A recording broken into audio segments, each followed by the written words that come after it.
Liyakhetha ikumgedlela inkosi enkulu uBombela Sitima Samampondo babamkhulu phakade ame.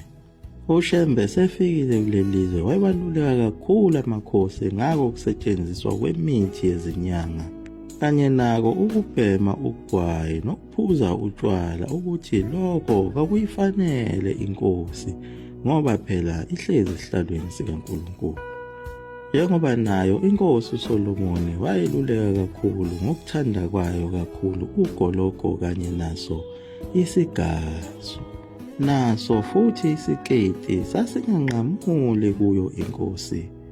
Yilapho uShembe ongumqali wendlela athi ngeke uphile isikhathi eside uma uthanda kakhulu lezi zinto ezintathu. Amakhosi ayihlupheka kakhulu ngesikhathi sakhe umqali wendlela waze wafika sona isikhathi senkosi ilanga. Njengoba ngawo unyaka ka-1955 inkosi yamachunu eyayibizwa ngaye uSimakade yayigula kakhulu ngawo lo nyaka yaze yaphanjanelwa nayilo ikhanda. Kodwa yayingaqalaphi ngoba phela uShembe ungokugcina. Kwase kuphume wena mbuzi wena nkomo kodwa inkosi lutho ukusinda. Mvelane owathi inkosi ayiswe khona emzini kaNkulunkulu ekuphakameni iyosinda.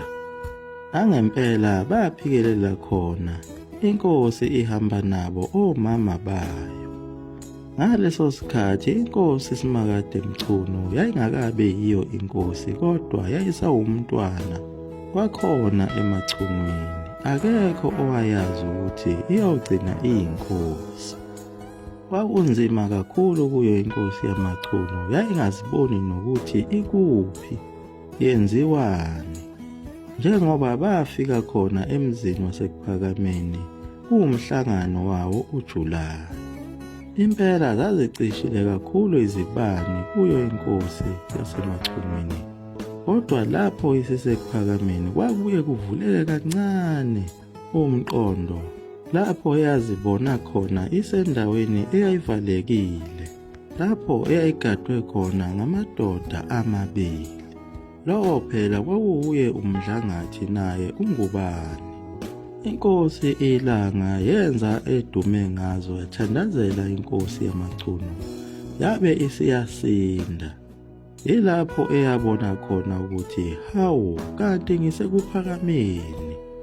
Yajabula kakhulu inkosi yamachunu yabe seyibuyela ekhaya seyisindile.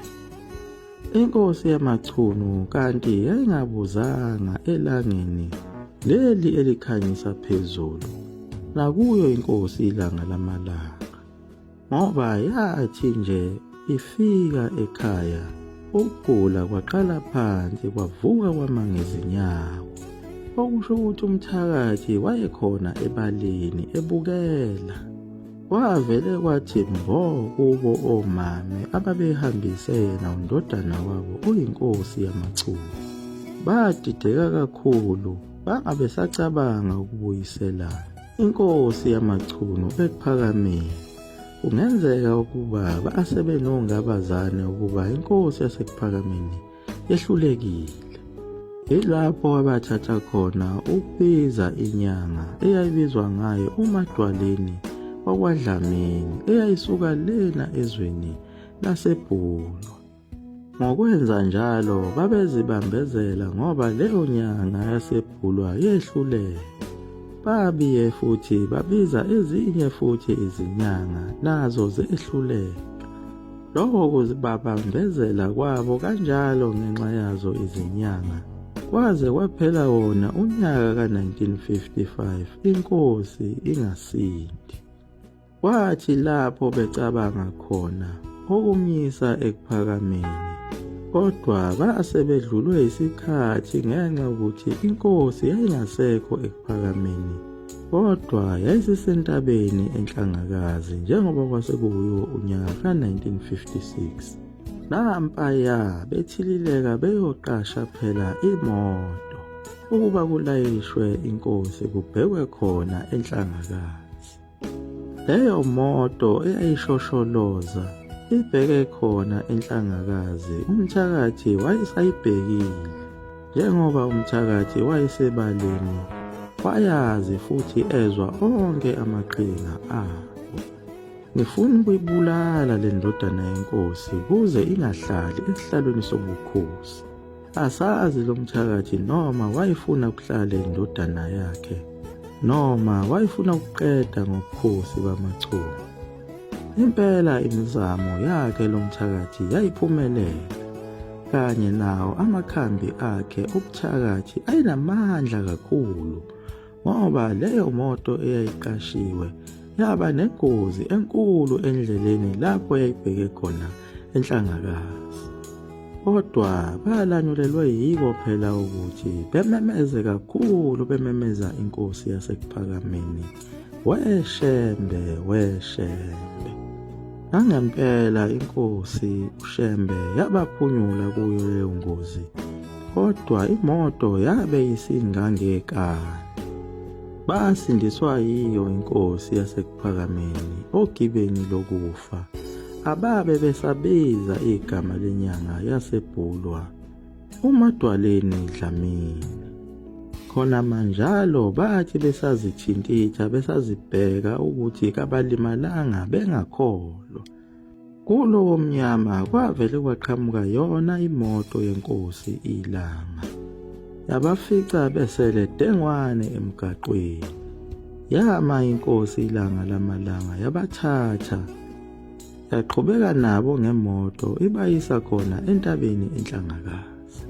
Inkosi iLanga yayibonakala ukuba yayingathokozile, ibheje amehlo abomvu alokoza umlilo. Kwaba ukufika kwabo entabeni enhlangakazi yabiza lamadoda ayehamba nayo inkosi yamaChunu kanye nabo omama. Yabathethisa kakhulu, ibathethisela ukuba babize inyanga ukuba izonikeza lo mntanenkosi imithi. Ababuza nokubabuza ukuthi lo mntwana kanimthandi yini. Lo mbuzo waba buhlungu kubo, bachiphizela izinyembezi bebheke phansi. Inkosi iLanga yaphendukela kuyo inkosi yamaChunu, yathi kuyo, uyathanda yini ukuba inkosi yesizwe samaChunu? Yavuma inkosi. Wabe seyibuza ukuthi pho uyisebenziselani imithi. Yehluleka ukuphendula, yangazi ukuthi izothini inkosi yamaChunu. Inkosi iLanga yabisibuza ukuthi imithi yini eyakudalayo, imithi yini eyakwenza inkosi. Lo mbuzo wayidida inkosi yamaChunu, kodwa yaphendula yathi cha bobaba. Yabe isithi inkosi iLanga, ungaphinde uyisebenzise imithi. Uma nje usafuna ukuba inkosi yasemaChunwini ungalokothi. Ngaleyo ngxoxo eyayiphakathi kwenkosi yasemaChunwini nenkosi iLanga lamalanga, kwaba yiyo eyalapha inkosi yamaChunu yazizwa isiphilile. Kwaphela ukungabaza kuyo inkosi yamaChunu, yabe seyibona ukuthi akuyena umuntu lona, kepha umuntu wasezulwini, inkosi yamakhosi. Ayibange satatazela inkosi yamaChunu, yavele yayikhetha inkosi yaseKuphakameni. Umbuzo wenkosi iLanga lona othi, imithi yini eyakwenza waba inkosi? uShembe phela wayibona lapho umuntu angaboni khona, njengoba wakwazi ukubona inkosi yamaChunu ukuthi yayivele igcotshiwe kusukela isekwelamathongo noma isisesibelethweni sikamami wayo. Okucacayo ukuthi inkosi isuke igcotshwe kuye uNkulunkulu ezulwini. Ikambe izalwa emhlabeni isuke sekudala yaba inkosi. Nawe futhi kungenzeka ukuthi uzalo lwakhona ebukhosini basemaChunwini, kodwa ngenxa yobumpumputhe bese uthi uShembe umuntu. Ngalo uthando lwakho olukhulu lokuthanda uNodoli, owafika nazo izitha zakho ezabulala amakhosi zawagweba intaba.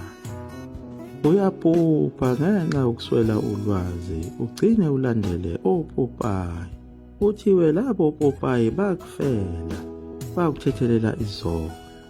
Kodwa yona inkosi yakho yasemachunini yathi lona kuyena umuntu, kepha inkosi yamakhosi yasezulwini.